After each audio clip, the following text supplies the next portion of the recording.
The following review is intended for entertainment purposes and targeted for adult fans of the series. Hello there, heroes! I'm the Orange Ranger, and welcome to a new era. Yep.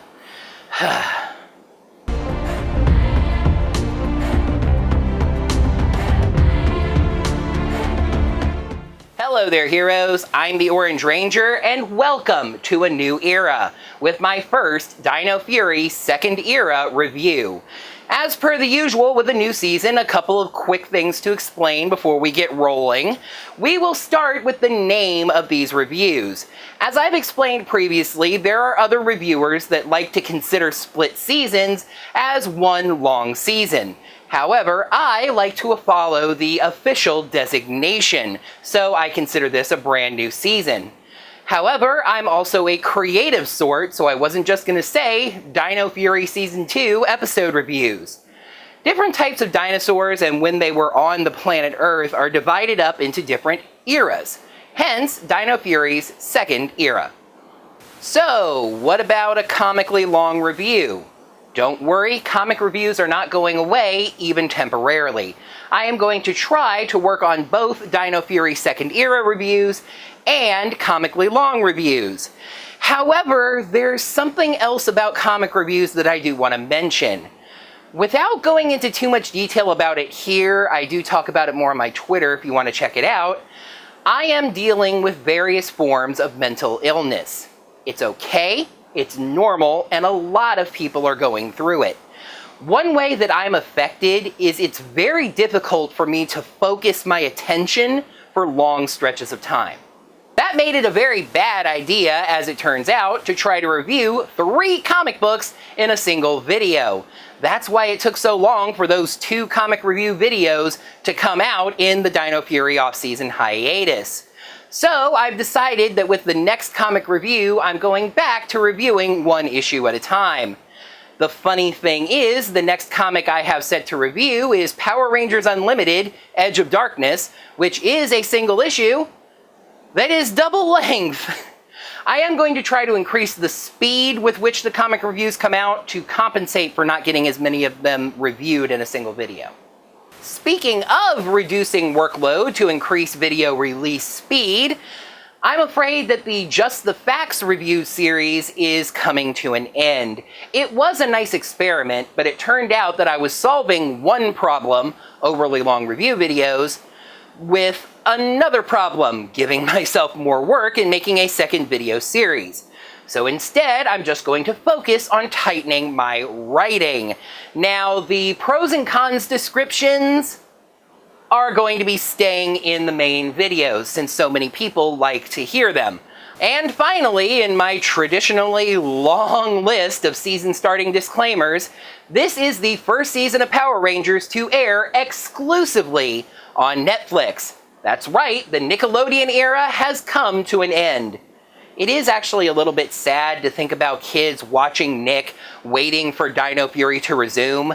It's not like Nick is going to tell them that Power Rangers isn't airing there anymore. Just hoping those parents are on social media seeing about Power Rangers on Netflix so they can tell their kids where to watch.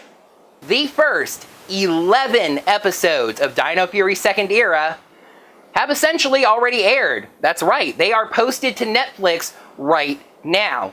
They were posted at 3 a.m. on Thursday, March 3rd, and I wrote these words just about 6 hours later. My aim is to review these episodes at least once a week. I would like to go faster because this is a thing in the Netflix era of streaming media. With all 11 episodes posted, most Power Rangers fans are going to binge all 11 today. So if I'm reviewing episode 11 on May 11th, 11 weeks from now, that's going to lose a lot of its relevance. But again, comic reviews, which deserve equal weight, especially since they're so far behind. So, one Dino Fury Second Era review and one comic review per week is my absolute minimum commitment. And speaking of that commitment, it's time to get to work. The Dino Fury Rangers are back to action, gathering up Sporix and fighting against somebody, I'm sure. It's time to take a look at episode Numero Uno of Power Rangers Dino Fury 2nd Era, Numero Uno. For those of you who don't know, Numero Uno is Spanish for number one. We are number one! Please make sure you're subscribed to the channel. Yeah, and make sure you got your notifications set up by hitting that little bell icon. Right, you. What he said was, you can consider checking us out on Patreon or Ko-fi at Orange Ranger Videos. The opening credits, as usual, give away a lot of details that I'm not going to spoil right now. Two things I will mention is that the Rangers are now introduced in 3 pairs. Their helmets shown split vertically, and then the 2 standing on screen with their Zords leaping behind them. Also, the episodes now start with a little Netflix jingle, and the words, "A Netflix series," appear prominently on screen at the start of the credits. The Netflix era is begun. We start off with a really cute little gag. A woman is talking to a friend saying that her New Year's resolution, so it's January, let's keep that in mind, is to do more cardio, but she just can't find the time to run. Then a Sporix Beast attacks, and she runs. And it is understandable why she's running, seeing as the creature is some kind of giant skull clown face thing. Fire! Then we see Zado, morphed, running across the top of tile roofs. We follow him with a drone shot as he jumps from roof to roof, and then jumps down and attacks the creature. That was totally wicked! It's a funny thing to use to be able to tell the difference, but the CG on the laser blast and the little bits of tile falling off the roof were just bad enough to point out that this was original footage. And it's fantastic original footage. What an action sequence. And it only gets better. Ollie and Izzy leap out of windows with Ion and Javi also running up to attack. Javi tells this monster, who does not get the honor of having a name, "Check out my fly swatter," finishing it off with a Stego strike. As far as I could tell, that creature was not even close to being a fly, though I will get back to that later, and Javi does immediately get called out for the corny joke. Izzy grabs the Sporix and calls time. No, this wasn't just a training session, but the Rangers are timing their fights now. And Izzy even calls her brother out on something that's actually a trope of the Power Rangers franchise: cracking jokes while fighting. Amelia then teleports in, running late because, as Ollie clumsily exposits, she is currently running Buzzblast while Jane is away. Zado and Ion leave to take the Sporix back to the base, Izzy leaves to go to a training session with her girlfriend, and Javi and Ollie leave to go do something, leaving Amelia there by herself with nothing to do but go back to work. How could this happen to me? Heading back to Buzzblast, we get kind of a different lead-up shot with some very clear intent, hence me bringing it up. We see a sign for Pine Ridge Plaza, which at the bottom says, "Welcome to Pine Ridge." It's a very premier kind of thing to do. Here is city name. I will always say it's kind of funny to see a gym and an ice cream shop in the same plaza. Let's see how busy Amelia is. She's used her newfound power to greenlight herself an Unsolved Mysteries podcast. Maybe Jane was cool with this previously, we don't really know. And has Javi modify a piano theme that he wrote for it.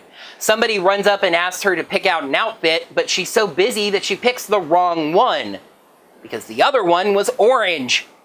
She then gets a call from Jane, and any hopes I had of J-Borg not being in this episode, due to their absence, are quickly squelched as we see what they're up to, shooting some kind of aerial sightseeing videos in Paris. Jane says that she's having such a good time filming this series, she's considering extending the tour for several more months. However, Jane is a good boss, so she asks Amelia to consider if she would be comfortable with running Buzzblast for that much longer. At the base, we see that the Rangers seem to have Void Knight's sword contained and locked up as Zado and Ion search for their home planet. Ollie talks to his mom, who is now working at the Ishinomori Institute in Japan, which likely means that we're not going to be seeing much of her this season. The Ravkonians only have the location of their planet narrowed down to a big, sector of space, but Ion points out that Ravkon has 3 suns, and those stars should be visible in this location, and they're not. Solon points out the problem of stellar drift. Stars move over time, especially over millions of years. She says she could write an algorithm to correct for it, but Ollie says they could just use the internet, or heck, even go to the library. Ion says that this library doesn't sound like a very trustworthy person. Haha, my sides. But Ollie explains that it's a building with books and gives him the address. What he does not explain is why going to the library to look at books is a better idea than using the internet or Solon's algorithm. I don't get it.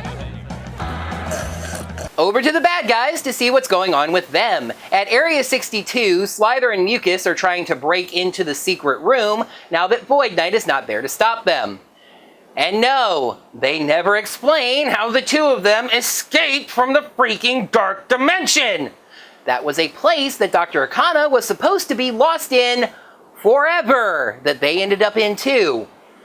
Okay, whatever, fine. They are interrupted by an image of Void Knight's helmet on TV screens.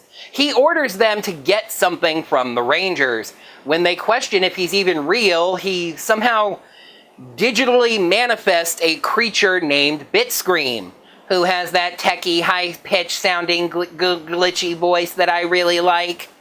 Interestingly, Void Knight says that he was right to trust this creature, implying that he found them somewhere. Ion leaves the library with Javi and Izzy, who weren't even at the base when he decided to go to the library anyway. Javi says that Ion must have checked out every book the library had on astronomy. Ion is carrying 6 books. I highly doubt that. Izzy gets a call from Fern, but then her phone starts glitching out, and Bitscreen attacks from within it. I've got to tell you, if Void Knight now has the ability to create digital Sporix beasts that can travel through the phones and the internet and stuff, that's kind of creepy in a good way. The Rangers instamorph. Ion goes to set the books down, but Bitscreen throws him through a flower cart. They fight for a bit, and we see that Bitscreen can be seemingly destroyed, but digitally transmit itself somewhere else. The Rangers use the balloon, elasto, and flare keys to pin the monster down, but it escapes. The man running the flower cart comes out and puts on a big performance about his poor flowers, and that cart being his entire livelihood, and the Rangers need to fix this. He's also wearing blue glasses, so we'll see if that comes into play. Javi uses the Fix-It Quick key to repair the cart, and Bitscreen is watching from a nearby surveillance camera. He manifests from the camera, snatches the key from Javi, and teleports away. I love Bitscreen's powers! As Amelia continues to be distracted by issues at Buzzblast, the Rangers discuss what they can do. They review the footage and see that indeed the man running the flower cart was Slither in disguise. They see the bad trio bowing to someone on a tablet and realize that's probably Void Knight, meaning he's still alive. But why would the villains need the Fix-It key when you need a Chromafury Saber to use keys, and Void Knight's is right over there? That's right, kids! Void Knight's Chromafury Saber. Called that on screen, a Chromafury Saber. I was right! Izzy sees a laptop nearby glitching just like her phone did, but she gets an idea. She grabs the laptop and brings it front and center and says the way she sees it, they should just blow up Void Knight's Chromafury Saber so they can't use the key. And it's not like Solon is going to let them blow it up inside the base, right Solon? Right. So we have to take the sword outside to destroy it. Then, because this is a kid's show, she covers the laptop with her sweater. Oh, you sweet summer child, if that's all it took to keep your electronics from listening in on you. And directly explains what's going on. The Rangers head out to Dino Henge with these large, red, comically big video game-looking exploding canisters, inserting the sword inside and purposefully using the laptop so Bitscreen can listen in. The villains aren't taking the bait though, so they have Ollie do a technical stall for time. Amelia, stressed out by repeated issues of Buzzblast, basically calls Ollie a crappy actor and takes over, coming up with her own technobabble, which really isn't any better, and telling the other Rangers to get clear. Those Rangers are all confronted by Mucus and Slither. Amelia gets another call from Buzzblast, and rather than ignoring it to focus on the task at hand, puts it on speaker to try to help.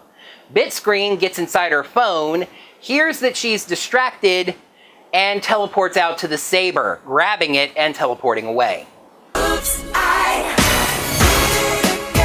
Amelia totally admits that she screwed up, but what do they do now? Slither and Mucus confront the Rangers, they do a full morphing sequence and roll call, and the two teleport away. That was useful. Bitscreen teases them from inside the laptop that they'll never be able to catch it. Zado disagrees, summoning the T-Rex and Cosmic Combo Raptor Zords, forming the T-Rex Cosmic Megazord. He uses its portal power to teleport inside the laptop, or into the internet, or Norton Antivirus, or something to go get Bitscreen. You will need a different kind of software. Hey Bitscreen, how about we dial up the action? That is a hilarious pun written 100% for the grown-ups in the crowd that remember the days of 56K and not being able to be on the phone and the internet at the same time. Unfortunately, the entire rest of the fight is also computer and internet puns, as Zado destroys Bitscreen once, finds out that it can reform itself and apparently grow even more powerful, and realizing that doesn't matter at all, as Zado just Megafury Sabers the problem away. That was easy. By the way, Ion actually drops a, well, that was easy, in this episode, so soon I may have a brand new cutaway for that gag. We return to Area 62, where we see that Void Knight has the saber back and is indeed alive, and sports an interesting look when not wearing all of that armor. He's wearing this long coat with military medals pinned to it, chains, a short purple t-shirt. I've heard some people refer to this look as Emo Knight, and yeah, kinda, but I mean, hey. Void Knight uses the Chromafury Saber and the Fix-It Quick key to repair his Void Knight armor. Now, this does clash with my idea that Void Knight is a Power Ranger, seeing as the armor exists outside of any set of powers as a physical suit. Void Knight takes the helmet off, goes over and looks at Santora, and says the time is soon. The Rangers cannot find a Sporix for Bitscreen until the laptop explodes, revealing one. So Bitscreen was a Sporix beast who found a way to hide inside the internet. Anyway, Void Knight teleports in, sardonically thanking the Rangers for their help with the saber and the key, grabbing the Sporix and teleporting away. Yep, chalk this one up as an L for the Rangers. Shape of an L on her forehead. Back at Buzzblast, Amelia has learned the moral of the day, and you'll note that I'm not saying that with an eye roll or dripping with sarcasm, because it's actually a good moral. Your attention cannot be too many places at one time. Amelia has realized that she cannot run Buzzblast and be a Power Ranger. And with Void Knight back, it's not really a brain teaser which one she needs to pick. She calls Jane to step down from temporarily running Buzzblast, but that's just fine because Jane's already back. She explains that their trip went great, but then the weather got them a little caught up. They almost landed in a volcano, except that the hot air coming from a volcano would push their hot air balloon up, not down. But it's okay, because they have months and months of amazing footage tucked safely into their camera case, which, for reasons that apparently only comedy can explain, gets immediately Thanos'd into dust. So in terms of writing this episode, the only reason that those two left was so Amelia could learn this moral. Check. The more things change, the more I do not change scoring systems between same adaptation seasons. Let's balance the scales. Episode 1, Numero Uno. Pros: a noticeable change in tone with comedy, a real neat and well-conceptualized monster, a useful moral for people to learn, and starting the Rangers with a loss. Cons: definitely feels a touch status quo. 2 monsters are feeling a bit wasted, and some important details are not quite explained. A strong return. Not perfect, but strong. Numero Uno gets a numero quattro, 4 scales out of 5. I had to start with this one because it's actually been one of my biggest gripes, not just with the first season of Dino Fury, but many previous seasons in general. The jokes outside of J-Borg have actually been pretty strong in Dino Fury, but they were really good in this episode, and I loved the way that J-Borg was handled. And no, I don't mean sending them off somewhere so they're gone for most of the episode. The 2 of them are doing something that makes sense to Buzzblast, and the only real gag from them is, oh no, a volcano, and their suitcase mysteriously dissolving. Keep them like this. Bitscreen is a fantastic monster in that their abilities are so terrifying. Bitscreen is the personification of the fears of digital connection. Anywhere the Rangers are that's connected to the internet, even in their home base, Bitscreen could be there. The ability to not just observe, but to pop out and attack. Bitscreen's powers were so scary that... wait for the cons. Morals are good when either they apply to the Rangers as the Rangers, or they're good life lessons for anyone at any age to learn. And in this case, it's both. Amelia's attention was focused on 2 important things: running a journalism company and being a superhero. They don't downplay Buzzblast. It's a big, important job. I do like how they point out that saving the world is obviously the higher priority, but hey, sometimes I have to stop filming a video in order to make it to work on time, which I'm desperately trying not to do today. I'm cutting it pretty close. These decisions are part of our lives every single day. That's right, a 4th pro. I just had to include all of these.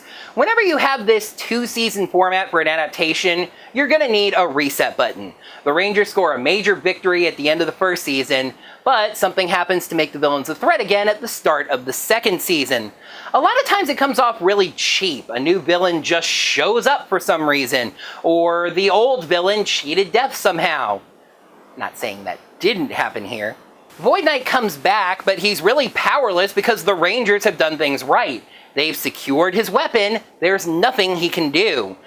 That is, until the Rangers screw up because they're human, okay, humanoid, and make mistakes. Did the Rangers save the city and beat the monster? Yes. Did they screw up in a major way, directly resulting in their mortal enemy being back in power? Yes. This might just be the impact of setting up the season, but this really didn't feel all that bombastic. It really did feel like the 23rd episode of Dino Fury, a mid-season premiere where something had happened to set the villain back, but now they're back on the stage. I think I would have liked it if there was just a little more pizzazz, a little more slither in this, starting off with something more meaningful and dramatic.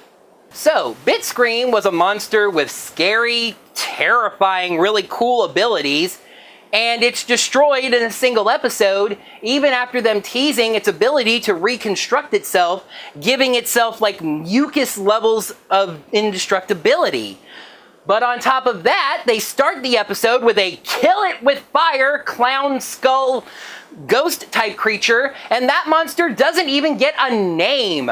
Ranger Wikia refers to it as Fly Sporix Beast and uses a picture of it from a soldier that looks different, slightly more evolved, and thus explaining why it was a fly.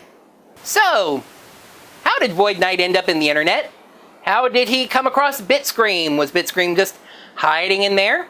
Why does Void Knight have a Chromafury Saber now that the show has established that that's what it is? How did Slither and Mucus escape from the dark dimension? I know this season is just getting started, but this is a lot of unanswered questions, and I'm really afraid the show's not going to answer most of them.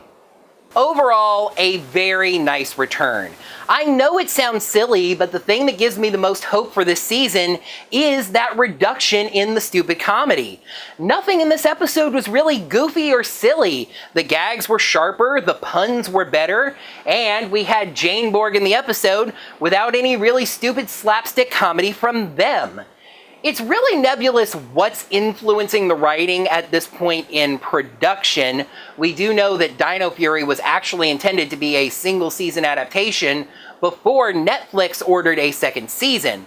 So hopefully at this point this is just Netflix influencing the writing and we can get away from that immature pie-in-the-face humor. Maybe I'll just make saying this a tradition in all of my first episode season reviews. Forward we look, forward we go. Let's take a peek at the second episode of Dino Fury Second Era, Numero Dos. Just kidding, it's the festival. A powerful enemy returns, and the Rangers realize they'll need a new weapon to deal with that. That is going to do it for the first Dino Fury Second Era episode review, my 9th season of reviewing Power Rangers. Thank you so much for coming along on the journey, whether this is the first time you're seeing me or you've seen all of those previous 8 seasons. Now that the video's done, you can let me know what you thought of this episode, as well as my review of it, down in the comments below. While you're down there, make sure you smack that thumbs up button to let me know that you enjoyed this video. And if you're looking for a way to financially support my channel that isn't Patreon or Ko-fi, make sure to check me out on Teespring, where you can get cool Orange Ranger merch just like this shirt. Until next time, heroes, may the power protect you. Though, ironically, the next comic I have set to review is Power Rangers Unlimited, Heir to Darkness, Edge of Darkness. Gotta love it. It's time to look... Izzy and Ion leap out of windows, and I don't think Izzy and Ollie leap out of windows. Yay. Zado and Ion take the Sporix back to the base. Those two and that one... And Ollie and as Zayden. The more things change, the more I do not change scoring systems between split adaptation seasons. The more things change, the more I do not change scoring systems in same adaptation between. God dang it. That is going to do it for another Dino Fury Second Era review. Actually, the first, so let's do this again. Whether you've seen all of those seasons or this is the first time you're seeing me, I greatly appreciate that.